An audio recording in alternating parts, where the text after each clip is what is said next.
Tuan-tuan, akhirat esok ada orang yang berjaya, selamat, ada orang yang tidak berjaya dan tidak selamat. Apa yang Allah Ta'ala peringatkan kita di dalam Al-Quran?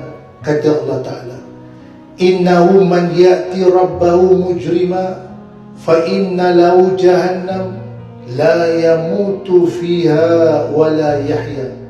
Sesungguhnya kata Allah, barang siapa yang datang kepada Tuhannya di dalam keadaan dia melakukan perbuatan dosa, maka sesungguhnya baginya adalah neraka Jahannam.